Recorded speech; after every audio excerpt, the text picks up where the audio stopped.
So here's a question. If you're involved with a group of individuals in criminal activity, how much involvement do you have to have in order to be held criminally culpable for the acts of the scheme as a whole, or the organization as a whole, or the individual actions of others? So, welcome. This case overview concerns the De La Osa v. State case. This is from the Court of Appeals of Florida from 2015. So, about 6 years ago, we were recording this in the winter of 2021. And this is an interesting case involving RICO charges, which is the Racketeer Influence and Corrupt Organizations Act, that has a federal component and also in many states has a state component as well. So in this case, we're going to be looking at the various charges against De La Osa for his involvement in the scheme, what that meant to the overall situation here for the various criminal defendants, and what he was convicted with, and whether or not those convictions ultimately were proper. Because again, those convictions are being reviewed on appeal in the appellate court here in Florida. So let's take a little bit of a look at the factual background for this case, what happened, why it happened, how it happened, and how this is relevant legally.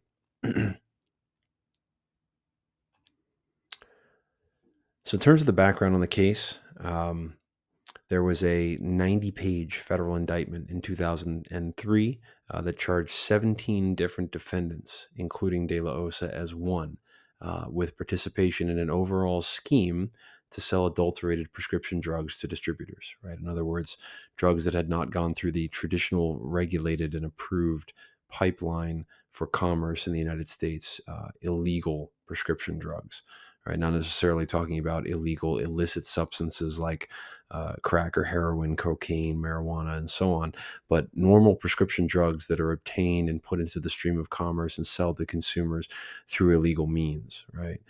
So that's necessarily the claim here. And again, it's important to note we have 17 different defendants that were all operating this overall scheme, right? So it's a large organization, which is why RICO, the Racketeering and Corrupt Organizations component, becomes an element in this case. So the scheme was run ultimately by Michael Carlo. De La Osa's involvement here was allegedly selling illegally obtained prescription drugs to Carlo, who then would pass them on to wholesalers, right? So De La Osa was a supplier to Carlo. Carlo served as sort of an interchange or a middleman in passing them on to wholesalers, who would then go on to pass them, of course, to their ultimate end users, right? The consumers at the end of the day. So Florida law, as we're dealing with the Florida case here, regulates the sale of prescription drugs, requiring permits and facilities and approval processes. And there's a tight regulation around this. Obviously, we as a society value the quality of the substances that are passed along to consumers as medicine, prescription drugs. So it's really important that we regulate and control that pipeline to ensure that whatever's going to the consumers is only stuff that is adulterated, right? That is unadulterated, that is properly maintained, that has a quality control element to make sure that it's safe and effective for use, right? So in 2003, Florida law was amended to define adulterated drugs to include any drugs sold without appropriate papers and authorization, right? So what we're after here is unadulterated drugs, right? Things that have gone through the proper chain of commerce and control and custody to ensure that they are not tampered with, are safe for use and consumption, and are effective, right? As approved by, federal oversight authority like the FDA and so on and so forth. Adulterated drugs would be those drugs such as those that were dealt with by De La Osa and Carlo and the rest of the defendants in this case, those that are put into the stream of commerce and passed on to consumers illegally, right, bypassing the normal regulatory chain of processes. So De La Osa was indicted and eventually convicted for conspiracy to distribute adulterated drugs, among other charges commensurate with this overall scheme here. So this is the main context, but there were several charges and convictions here that De La Osa is appealing, and we're going to look at those individually. So the alleged conspiracy Michael Carlo was the hub of the conspiracy, right? That is to say, he was considered to be the central component of the various efforts that were involved in putting these adulterated drugs to market. He spearheaded the illegal activities by illegally purchasing and reselling the drugs to wholesale distributors, right? So he would buy from suppliers like De La Osa and then sell to wholesalers who would they themselves pass them on to consumers who needed them for various purposes. And again, De La Osa was an alleged supplier. He founded a drug wholesale distribution company despite having no experience in pharmaceuticals, right? So, not necessarily illegal to found a company that you have no experience in, but this obviously adds to the suspicious element of the evidence here as to, what are the credentials, what's the background, what's the purpose here. So he creates this drug wholesale distribution company, and allegedly the whole company was a front to give just a veneer, a facade, right, of legitimacy, of credibility and legality to the drug transactions. That's all that it was. Even when his first drug distribution company was broken up by law enforcement, he actually convinced his brother-in-law to start a new company to keep the racket going. Right, so he was ultimately broken up the first time, and then continued his operation. Somehow he evaded criminal prosecution that first time, and then continued under the umbrella of his brother-in-law's company that he used to continue the operation moving forward.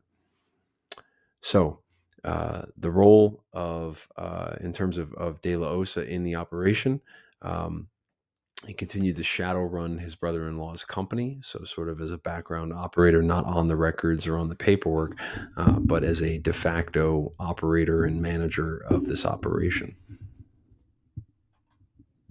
He even eventually cut Carlo out of the distribution chain, selling the adulterated drugs directly to drug wholesalers, which is interesting. So at a certain point, De La Osa made the decision to cut out the middleman, right, and may have seen an opportunity for more profits through avoiding that additional step in the chain, and went directly to the wholesalers. So there was a little bit of a betrayal or a mutiny there among Carlo and De La Osa. When the second company's shipment was intercepted by law enforcement, De La Osa was in the process of forming a third company, and then he was arrested. Right, so this is interesting. There's this sort of chain of recycling companies, and the first company was obstructed by law enforcement. Obviously, was caught in the act, and so he went to the brother-in-law's company, and then the second company. Apparently, a shipment was seized, and so De La Osa made the move to try to begin forming a third company so that he can continue his operations under new paperwork and a new facade. Other participants in the alleged conspiracy included people engaged by De La Osa to purchase and sell inventory and major suppliers from South America to get them a supply of drugs for the wholesalers, right? So the drugs in question were mainly coming out of South America, and these were the drugs that De La Osa used, obviously adulterated and illegal drugs that had not been vetted through the regulatory process to pass along to wholesalers for distribution to consumers. So the conviction, after trial, De La Osa was convicted, and so specifically racketeering under the Florida RICO statute, which again, the RICO stands for Racketeer Influenced and Corrupt Organizations statute. Conspiracy to commit racketeering. So this is a separate charge that will be deliberated by the appellate court when we review the decision and the discussion here. Running an organized scheme to defraud, right? So three separate charges. So you have racketeering, and then you have conspiracy to commit racketeering, and then you have the organized scheme to defraud. And so the question, obviously, before this court is, how are these charges different, if at all? And is it appropriate to charge all three of them, or are they redundant in the sense that they overlap in such a way that would smack of double jeopardy or concerns about justice and due process for De La Osa? So ultimately, as a product of his convictions, De La Osa was sentenced to 16 years in prison. And so following his conviction and his sentence, he appealed, arguing that the elements of RICO, conspiracy to commit racketeering, and the organized scheme to defraud charges were not proven at trial, right? That this had not been established sufficiently based on the requirements of these statutory crimes so as to give rise to a reasonable conviction for De La Osa. So the questions on appeal went to sufficiency of the evidence to prove the elements of the crimes, right? So that the remainder of this video is going to look at what is required to establish a conviction for racketeering, for conspiracy to racketeer, and to run an organized scheme to defraud. And do we have all of those in the context of De La Osa's evidence before the court here? So the first one, of course, is the RICO charge, the racketeering charge. The Florida RICO statute provides, and this is the language from the statute, it is unlawful for any person employed by or associated with any enterprise or to conduct or participate directly or indirectly in such enterprise through a pattern of racketeering activity. If you're wondering what racketeering is, racketeering activity means to commit, to attempt to commit, to conspire to commit certain specifically enumerated crimes, and that's pretty vague.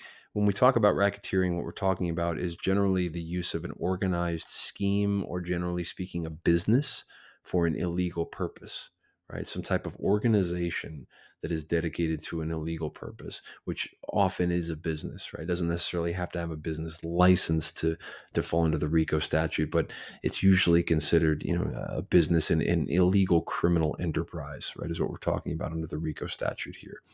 When we talk about enterprise, what that means is any group of individuals associated in fact, although not necessarily a legal entity, right? So it doesn't necessarily have to have a legitimate business license from for example, a state Department of Business and Professional Regulation like we have in Florida. It could just be a collection of individuals working together for a common goal that is, some type of criminal scheme, right? But this is the general idea behind racketeering. Now, a pattern of racketeering activity is defined, again, by the RICO statute, engaging in at least two incidents. So it requires two, and this is key here to remember as we look at the analysis of De La Osa's case. Racketeering conduct that have the same or similar intents, results, accomplices, victims, or methods of commission, or that otherwise are interrelated by distinguishing characteristics and are not isolated incidents, right? So you have to have at least two to get to the racketeering charge. If you can't point to at least two separate incidents that are related, right, interrelated and not isolated and involving the same or similar purposes, circumstances, individuals, methods of operation, that kind of thing, right? And if you can't point to those two, then a conviction for racketeering would be inappropriate under those circumstances. So looking at the Fifth Circuit, again, review here, Congress intended to authorize the single prosecution of a multifaceted, diversified conspiracy by replacing the inadequate wheel and chain rationales with a new statutory concept, the enterprise, right? So there was previously different sort of conceptual models for looking at the way a criminal organization has to be organized in such a way that would allow for a RICO charge, right? And so the question is, what types of organization or interrelationship between individuals is necessary to substantiate a RICO charge, right? So RICO requires, one, conduct or participation in an enterprise through a pattern of racketeering activity, right? And so this includes many types of predicate crimes, such as wire and mail fraud. Doesn't necessarily have to be that, but that's one example. So this is what the RICO statute requires: a participation in an enterprise through a pattern of activity, and again, as we discussed earlier, two or more incidents, right, minimum. So for RICO to apply, there needs to be, first of all, an enterprise. And so the first question before the appellate court here in establishing whether De La Osa's conviction for racketeering was proper is whether or not they could establish that an enterprise existed between De La Osa and Michael Carlo and the other 15 criminal defendants that were involved in this mass bust that happened in 2003. Right? So an enterprise consists of an ongoing organization, formal or informal, with a common purpose of engaging in a course of conduct, which functions as a continuing unit, right? So that's the definition here that we need to be able to satisfy in order to conclude that an enterprise existed. If we can do that, then we move on to the element of two incidents, right? But first we have to get this done. So it does not need a hierarchy or a chain of command. and members don't have to have fixed titles or responsibilities or even the same goals, right? Essentially, there just needs to be a cooperation, collaboration element. And when we look at the Supreme Court's interpretation of the RICO statute, again, the group need not have a name, regular meetings, dues, established rules and regulations, disciplinary procedures, or induction or initiation ceremonies.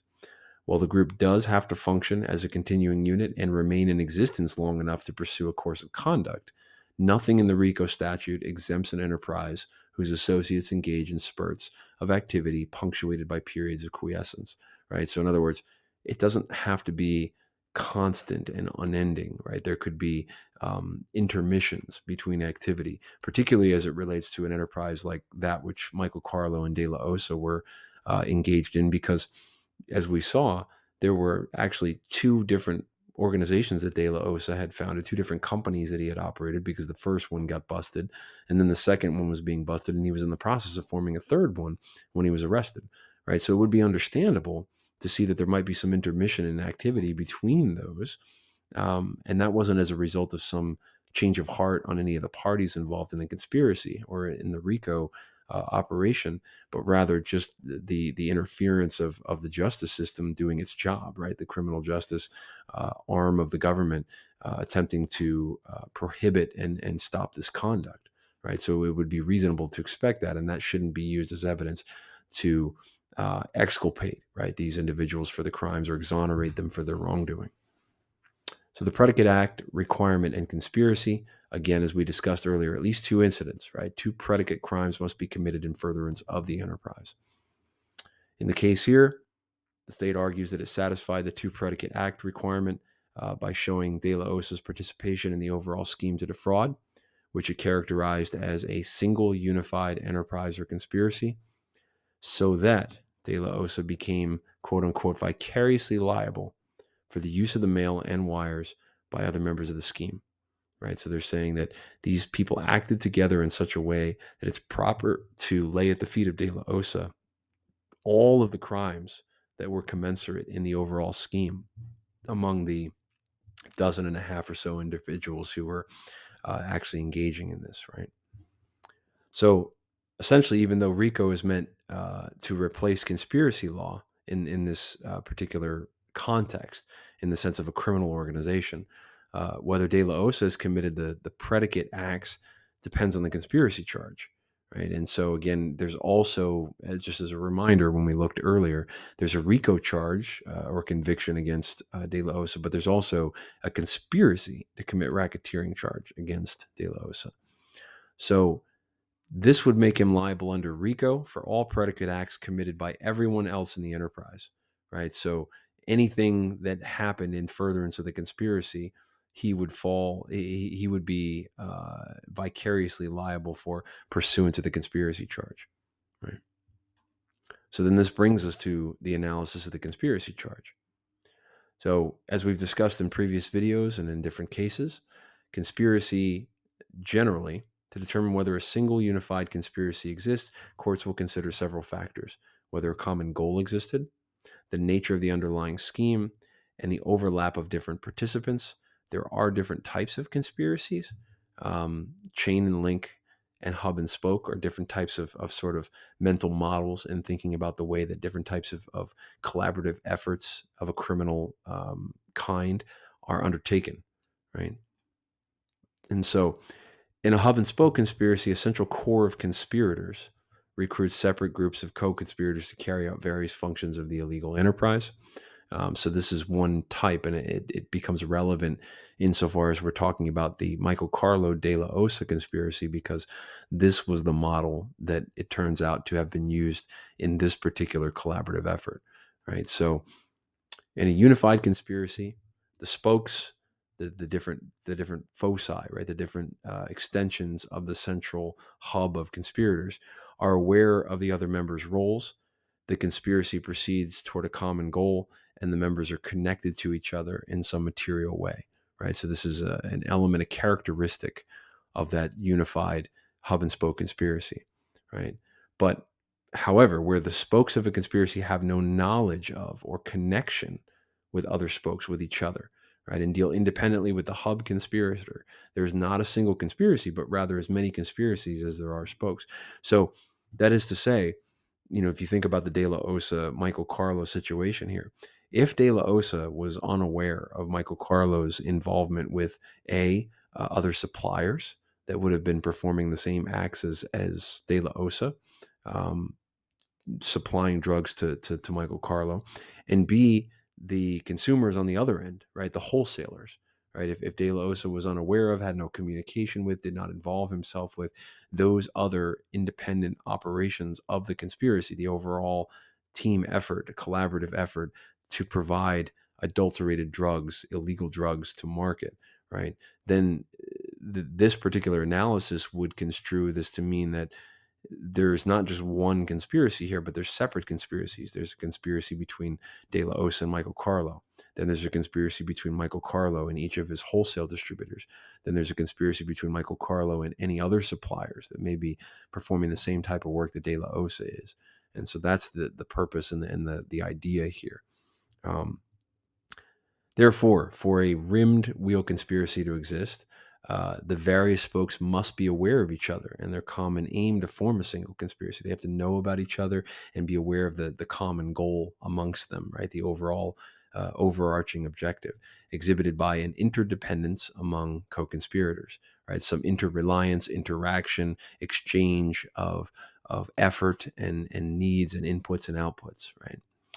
De La Osa claimed that this was a rimless conspiracy. De La Osa claimed the opposite. He said, no, there was no rim to this conspiracy because we didn't interact. We didn't know about each other. We didn't collaborate. We didn't help each other, which to a certain extent would make sense when you think about it, because other suppliers in the chain would be competitors to De La Osa and be up to the point where De La Osa tried to cut Michael Carlo out of the conspiracy entirely and deal directly with the wholesalers. He would have had no involvement with them either, right? So this is the point that De La Osa is putting forth as an argument in objection to the rimmed conspiracy model, right?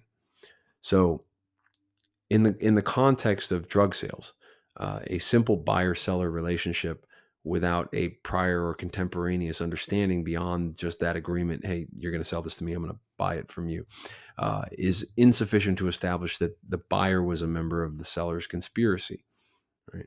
However, a conspiracy may be found when the seller understood that the buyer intended to resell the drugs to others, right? So, in other words, if De La Osa knew that Michael Carlo was not the user of the drugs, but instead a middleman, an intermediary that would be passing the drugs down the chain to other distributors, then there may be a conspiracy that exists there. And obviously, I think it's pretty clear from that point that there was at least that much of an understanding. From that point, the conspiracy extends only so far as the co-conspirators' agreement and the mutual dependence would require, right? So, as an example to illustrate this point, if a drug dealer sells drugs to another drug dealer, we don't presume that the first has agreed to work for the benefit of everyone with whom the second deals, right? And then that the first would benefit from those other deals, right? So there's a single instance of a transaction, one dealer selling to another dealer, but we don't have evidence of an ongoing relationship and intent to be cut a commission on all future deals and so on and so forth. But you could, right? You could imagine a set of circumstances where such a relationship or such an agreement could exist if there was evidence to support that. So, looking forward here and more discussion on conspiracy in the context of narcotics, the Second Circuit Court of Appeals, looking at cases, has held that a seller of narcotics in bulk surely knows that the purchasers will undertake to resell the goods over an uncertain time, and the circumstances may also warrant the inference that a supplier or a purchaser indicated a willingness to repeat, right? So, in other words, if you're a supplier of drugs to the extent that you're selling large quantities to a single individual, it's not reasonable for you to assume, it would not be intuitive to assume that that person is going to consume them all on their own, right? That it's reasonable for you to understand or infer from that transaction two things. One, you intend to resell those to distributors down the chain, right? And number two, you may intend to repeat that transaction in the future insofar as it becomes a smart business decision for your illegal enterprise, right? But a sale or a purchase scarcely constitutes a sufficient basis for inferring agreement to cooperate with the opposite parties for whatever period they continue to deal, right? So a single instance of a transaction doesn't necessarily get you there, is what they're saying. So relating all of this discussion and analysis back to the De La Osa case, what does that mean for De La Osa?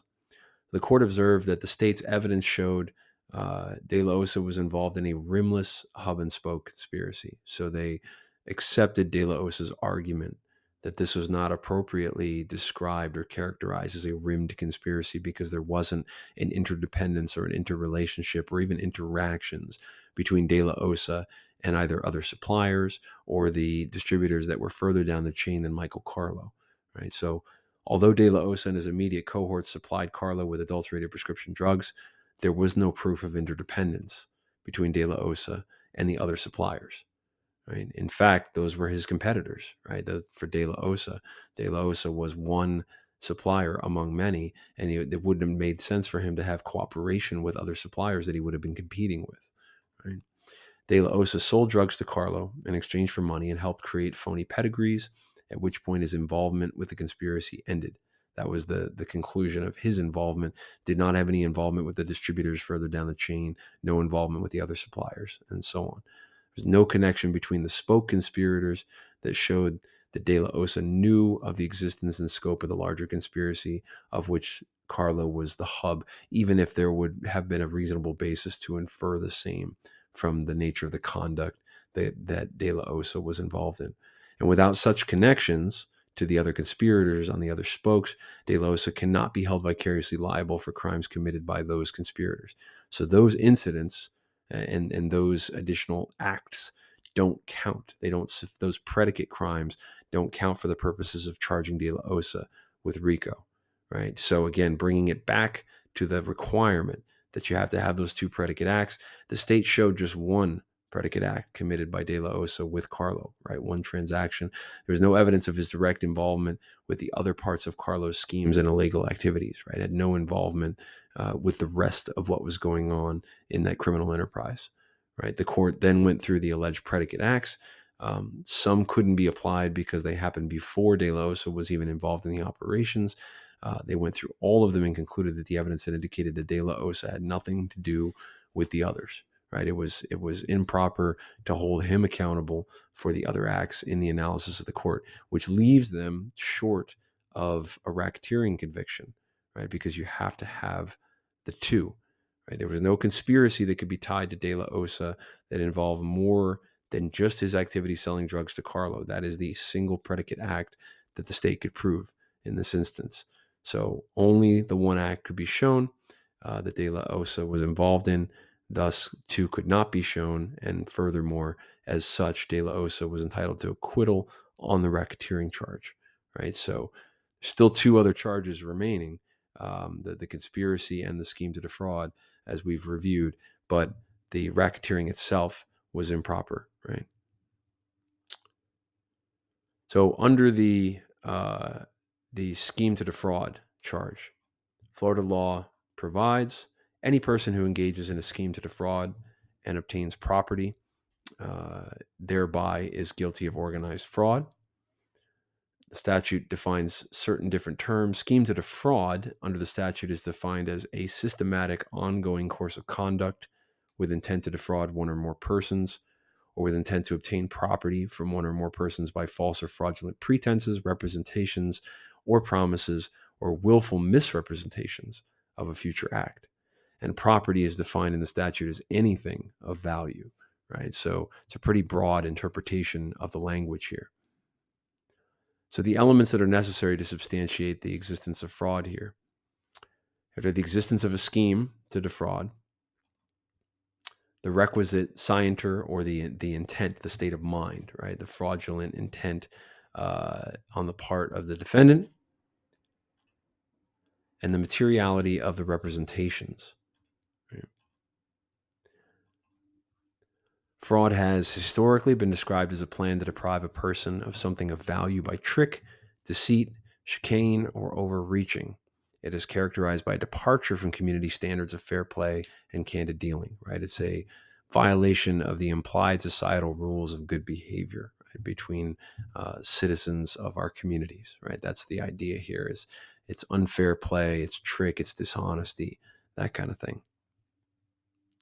So, in order to convict De La Osa on the scheme to defraud charge, uh, we have to demonstrate misrepresentation or deception on De La Osa's part, designed to deprive the victim, in this case, the consumers, of some financial property or property interest. And we can see uh, how we get there, right? In terms of just intuitive analysis of the case here. But there's going to be a counter argument that, I think is worth considering, and this is what the court is looking at. De La Osa says, look, he and his co-conspirators did in fact create phony pedigrees and invoices, but there was no evidence proving that he introduced drugs into the market that were not pure, genuine, and unadulterated. So he had no duty to disclose to consumers the channel of distribution for the prescription drugs, since consumers are entitled to know only that the item purchased is genuine, that it's pure, and that it's unadulterated.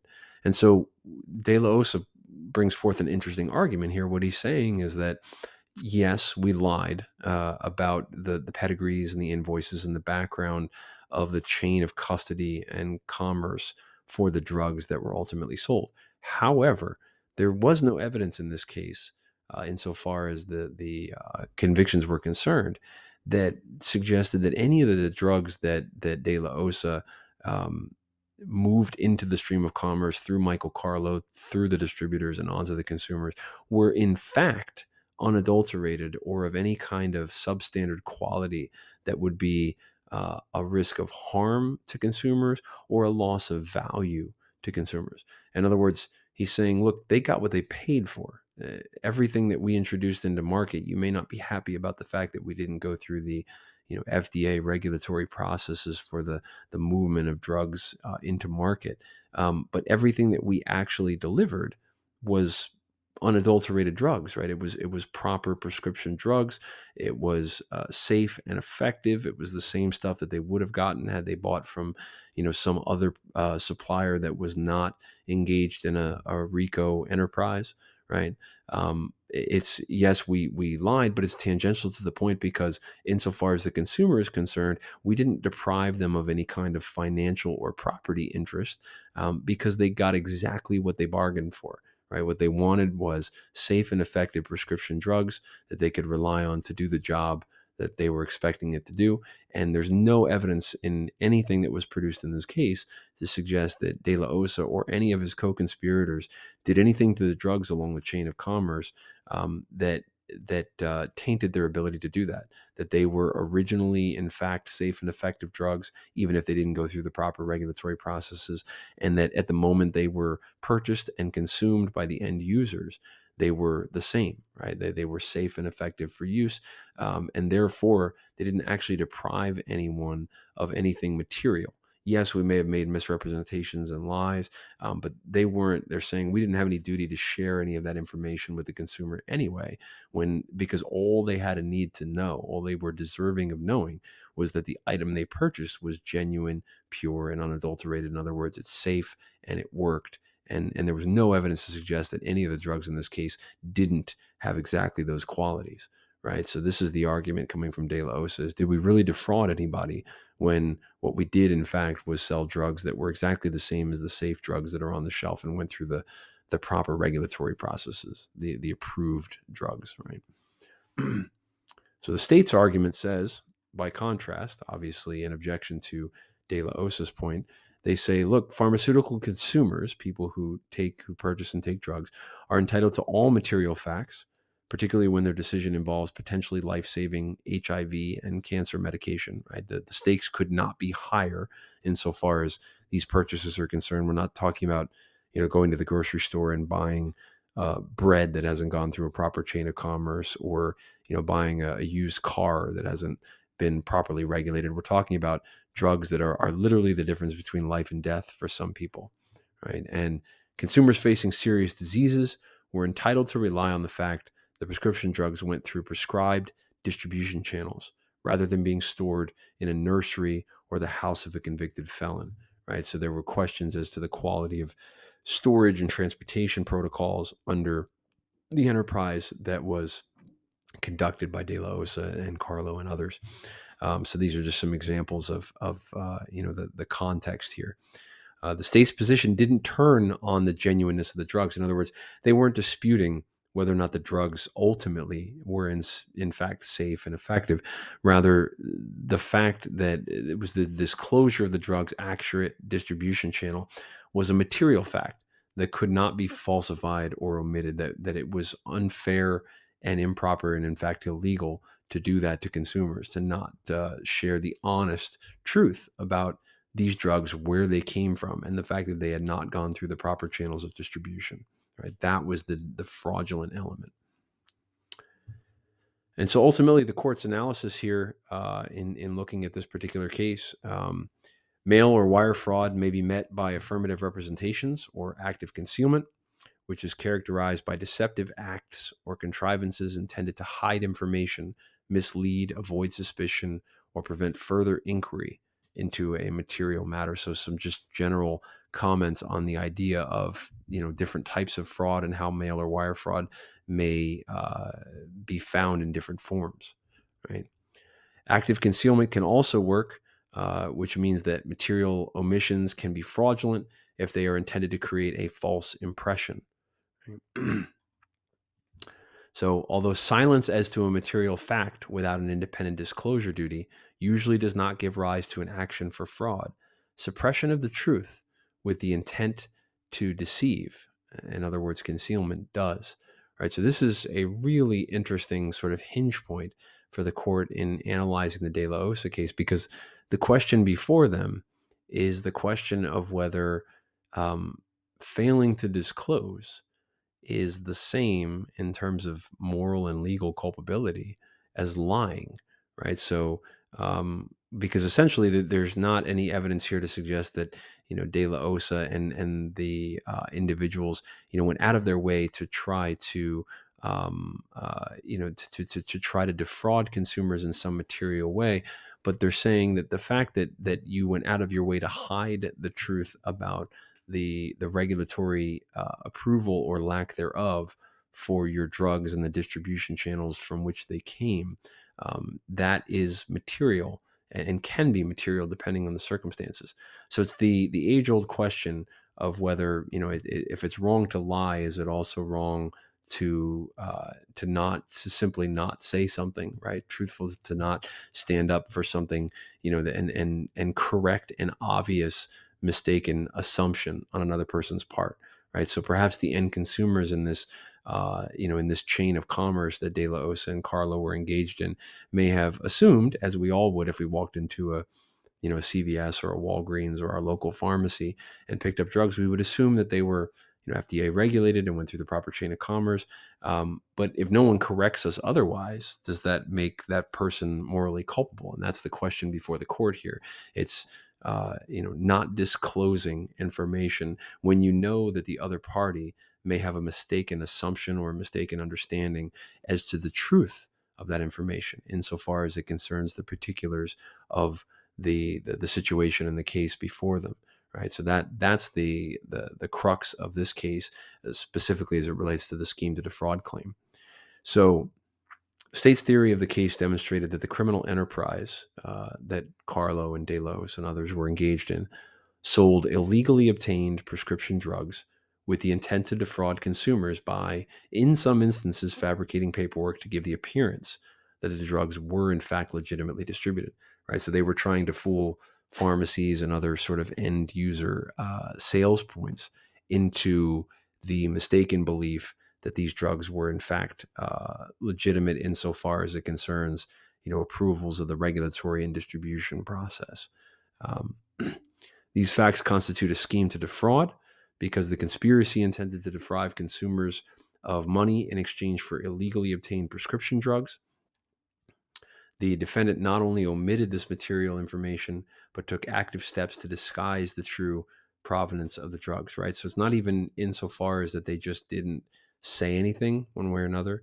This kind of comes back to an example that is commonly used in law school about, suppose that you're selling a house, right? And you're a realtor or you're the owner of the house, and you happen to know, that there's a problem with the house. Maybe there's termite damage or something that, would not be obvious to someone just looking on, visiting the house, touring the house.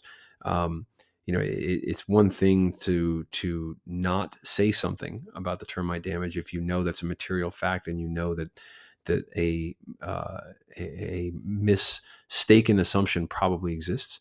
It's another entirely to cover it up, right? To try to hide evidence of the termite damage, right? And so, both of these are wrong in an ethical and moral sense. In the context that we're describing, you have a duty to disclose those material facts, which you would know to be relevant, and you would also know to be likely mistaken, if not for some correction on your part.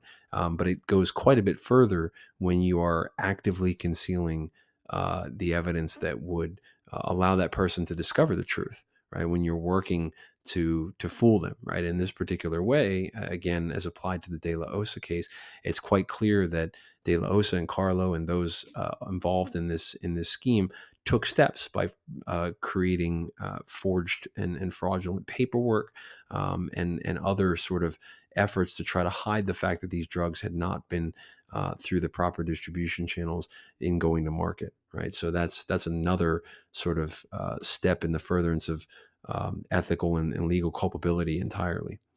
The misrepresentations and omissions were in fact material in the analysis of the court, because illegally obtained drugs would presumably be unmarketable or worth far less than drugs traveling from the manufacturer to the consumer through legitimate channels, right? So the court doesn't buy De La Osa's claim that, hey, ends means everything worked out because the drugs that we ended up selling the consumers were fine, right? There was nothing wrong with them. They were safe. They were effective. That's undisputed. So we didn't really lie in any material way. The court's saying, yes, you did, because these drugs wouldn't have even been available for market. And if they were at all, they would have been worth less than what you sold them for, because they didn't go through the proper channels, which, has a cost associated with that process. And so De La Osa was engaged, as the court found, in the scheme to defraud, because he must have known that selling illegally obtained drugs to a drug wholesale business would eventually result in the sale of the drugs to consumers, right? So this gets back again to the intuitive sense of, if you're involved in this criminal enterprise and you see what's going on. I'm a supplier. I'm selling to a middle person who I know, is likely to pass this, this stock, this supply on to further distributors. Where's it going to go? Right? Is it going to go into a box, into a closet somewhere, and be discarded? No, of course not. These drugs are for profit, right? This enterprise is for profit. And so the only way that ends in a profit is if they end up in the hands of individuals who will ultimately use them, right? The end consumers. And so that can be inferred. Any reasonable person can infer that from someone in De La Osa's position here. So they inferred that he knew that, right? And this brings us back, finally, before we conclude our video, to the conspiracy charge for racketeering, the third claim, right? And we discussed this earlier, that that De La Osa was acquitted on the racketeering charge because the court could not find two predicate crimes with which to lay at his feet in terms of his knowledge and involvement with. They could only find the one, the dealings of selling drugs to Carlo. But what about the conspiracy to commit racketeering, right? So aside from conspiracy as a mechanism to get predicate acts for the RICO charge, there was also the conspiracy count in the indictment, right? The conspiracy charge. And although the failure to establish two predicate acts is fatal to the racketeering count itself, it doesn't necessarily mandate a reversal of the conspiracy to commit racketeering conviction. So in other words, just because they can't get De La Osa on racketeering because they couldn't get the two predicate acts, doesn't mean they can't get him on conspiracy to commit racketeering, right? Because the conspiracy charge does not necessarily require that the end act have been committed. That's never been a requirement of any kind of conspiracy charge, right? If you have a charge against somebody for conspiracy to commit murder, because let's say that I get with my neighbor and I say, hey, let's go kill somebody, and we agree, and we go and buy a gun and we plan it out, and so on and so forth, and we don't end up committing the act, right? We don't end up committing the murder, but we can still be charged properly and properly convicted with conspiracy to commit murder if they can show that we agreed on this, we had a common goal, and that we took steps in furtherance, right? Which is normally a requirement of conspiracy. So it isn't required that we have committed that and followed through with the murder in order for a proper conviction on a conspiracy charge. And the same is true with RICO, right? So RICO conspiracy requires only conspiracy to commit the RICO violations, right? So what does that mean? Doesn't require that the commission of the predicate acts we talk about. So those two predicate acts are not necessary for the charge of conspiracy to stick, right? An agreement to participate in the affairs of the criminal enterprise through a pattern of racketeering activity is enough, right? So in other words, that's all that's needed here is just the agreement, the collaborative effort to participate in the affairs of that enterprise to hold the charge. The state must show just that the defendant knew the overall objectives of the enterprise and intended to participate in it or agreed to further its purpose. That's all that's required here in order to substantiate the conspiracy charge and to uphold the conviction for conspiracy. So insofar as it pertains to De La Osa, there was ample evidence that he was aware of the nature and scope of the criminal enterprise, again, and all of its various sort of ongoings, even beyond the extent to which he was personally involved, and that he conspired with others to perform the types of criminal acts that would advance his purpose. Right? So his company, the various ones that he formed and held and operated, worked with a pharmaceutical company to ship unpermitted product across state lines. His introduction of his brother-in-law to Carlo demonstrated his understanding of the scope and the nature of the enterprise. Right? So he was well aware of what was going on. His attempt to bypass Carlo's involvement demonstrated his intent to run his own enterprise and his awareness of what had to be done to make the enterprise successful. All in all, there was evidence that De La Osa intended that mail and wire fraud would be committed during the course of the enterprise to further its goals. Right? So there's a clear evidence of involvement here sufficient to substantiate the conspiracy for racketeering conviction that he was originally convicted of at the trial court level.